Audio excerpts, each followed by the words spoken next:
This week, I want us to focus on an ability that God has that we should try to emulate, although we may often be fooled if we're not careful. Good morning. This is Pastor Ernie Lewis of the Blue Point Church in Sisney, Illinois, with your thoughts from God's Word for Monday. You know, we can often be fooled when we look upon someone with a first impression or even see their side which they're presenting in a deceitful way. You know, I'd like for us, as much as we are able, to see others as God sees them by looking upon their heart. There's a familiar story in 1 Samuel where God is looking to anoint his next king over Israel. You realize King Saul is still in control and in power, serving in that capacity, but God has chosen to take away the kingdom from him because of his disobedience and not utterly destroying the Amalekites. Oh, and by the way, there is always a price to pay for not completely obeying God's orders. We can recall how God called for Israel to destroy the Canaanites as they took the promised land, but they were not completely obedient, and they allowed some of them to stay in this land, and the native people caused problems. It became a thorn in the side of Israel for the rest of their days. But due to Saul's disobedience, God sends Samuel to the house of Jesse in order to call one of his sons to be the next king of Israel.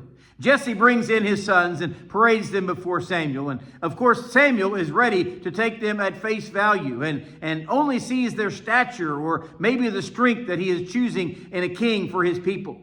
When Eliab, the eldest son, passed by Samuel, he was finished in his selection process. He said, "Surely the Lord's anointed is before him." Now, here is this strong, strapping young man who looks fit for battle. And actually, Samuel sees him as a great prospect for being the leadership of their kingdom. But God would reject this son and call for another one to be brought before Samuel. Then God pointed out to Samuel the problem with his choosing of Eliab. He says in 1 Samuel chapter 6 and verse 7, "But the Lord said to Samuel, 'Do not look at his appearance or at his physical stature, because I have refused him. For the Lord does not see man as man sees him. For man looks at the outward appearance, but the Lord looks at the heart.'" Now I realize that we don't have the vantage point that God had to be able to assess a person by their heart. It's not always easy for us to look beyond that first impression or see them away from their stature. But it would be great if we could look down into the heart of man as Jesus did when he saw Nathanael coming to him as a follower. And he said, "Behold, an Israelite indeed, in whom is no guile."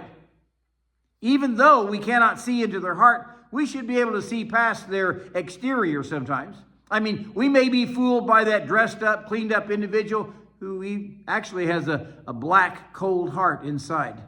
God was able to look past the outward appearance of Eliab and look deeply into the heart of David, the youngest son, whom he would later describe as a man after God's own heart. If we're going to see people as God sees them, we're going to need some spiritual discernment. We will also have to stop taking on the standards of this world whenever we look at a person on the outside. May God grant us wisdom and discernment and even the love and mercy of Christ as we see others. And as we see others, let's consider, how would God like for me to look at that person? And what am I supposed to see in their life?